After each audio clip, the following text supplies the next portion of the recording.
sekarang kita keluar kak. Kita dah bayar dah. Weh, kau bayar kat siapa? Resit mana? Ada resit. Resit mana? Resit kedai mana? Kak, saya dah bayar dah, Pak. Weh, kau bayar kat siapa? Itulah. Weh, kau bayar kat siapa? Resit kedai mana? Ada resit. Weh, weh. Abang ibu ada. Abang ibu ada. Tak Abang ada, ibu tak ada, ada. bukan. Kita ada rekod abang ibu ada. Okey, okey. Tak ada. Jangan nak menipu. Jangan nak menipu. Bulan puasa buat macam ni. Weh, jangan nak menipu. Kak demi Allah aku Ini kata. terpati kak, terpati. Call polis, call polis. Tak boleh lah macam ni. Weh, call polis, call polis. Weh, tak ada dia nak menipu. Bukan, tak ada. Ibu cakap macam tu. Weh, menipu. Keluar dulu. Jangan nak menipu. Keluar dulu, Pak. Keluar dulu. Kalau tak salah kenapa nak Tak lari? salah kenapa lari? Keluar dulu. Awak tak ada. Weh, tak ada hitam putih. Kau tak bayar aku pun. Aku tak kenal pun siapa tu. Kenal kat marketplace. Sandy ke? Aku tak tahu.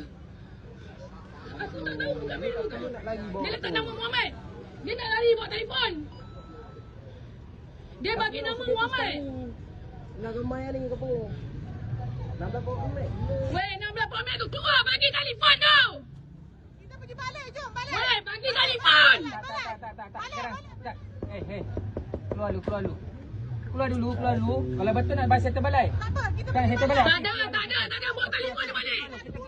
Kita keluar dulu. Nombor plate. Ni bukti. Nombor plate dah ambil dah. Sekarang ni dia bawa lagi telefon. Hello. Dia bawa lari telefon weh. Mana awak? Tolonglah.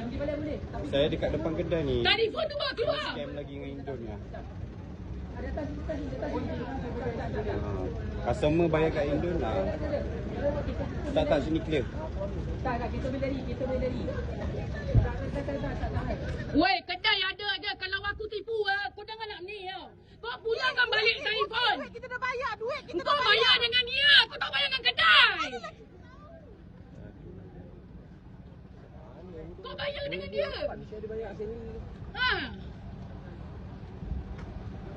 Kau bayar dengan dia, bukan bayar dengan aku.